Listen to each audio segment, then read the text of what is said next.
Nicolas স্কিনারের মালিকানাধীন হওয়ার আগে আমি কখনো ক্যাব ঘোড়ার জীবনের পরিপূর্ণ দুর্ভোগ জানিনি। স্কিনারের কাছে কম মূল্যের একটি ক্যাব এবং চালকদের একটি সংগ্রহ ছিল। তিনি পুরুষদের কঠোর ব্যবহার করতেন, যারা ঘোড়াদের কঠোর ব্যবহার করতেন।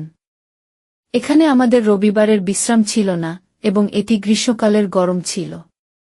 কিছু রবিবারের সকালে দ্রুত পুরুষদের একটি দল দিনের জন্য ক্যাব ভাড়া করতেন, 4 জন ভিতরে এবং আরেকজন চালকের সাথে। আমাকে দেশে 10 বা 15 মাইল নিয়ে যেতে হয়েছিল এবং আবার ফিরে আসতে হয়েছিল।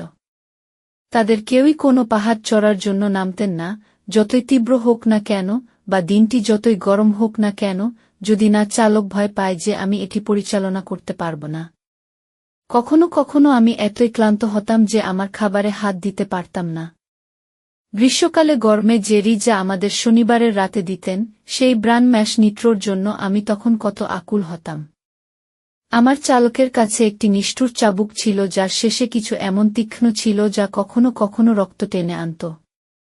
তিনি আমার পেটের নিচে পর্যন্ত চাবুক মারতেন এবং আমার মাথার দিকে চাবুকটি ছুঁড়ে মারতেন।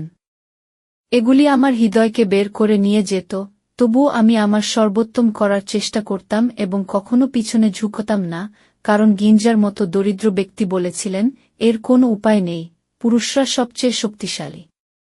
কখনো কখনো আমি কামনা করতাম যে, গিঞ্জারের মতো, আমার কাজের সময় মৃত্যুর মুখে পড়ে যেতে পারি এবং আমার ক্লেশ থেকে বেরিয়ে আসতে পারি।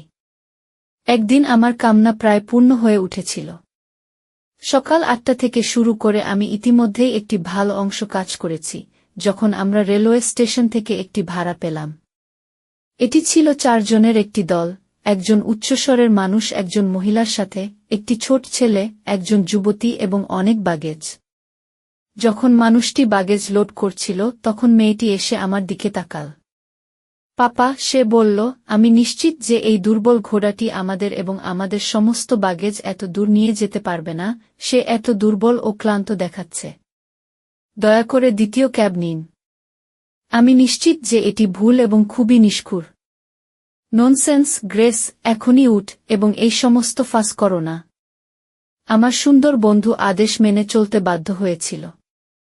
যখন সব প্রস্তুত হয়ে গেল, চালকটি রশির সাধারণ টান এবং চাবুকের আঘাত দিয়ে স্টেশন থেকে বেরিয়ে গেল।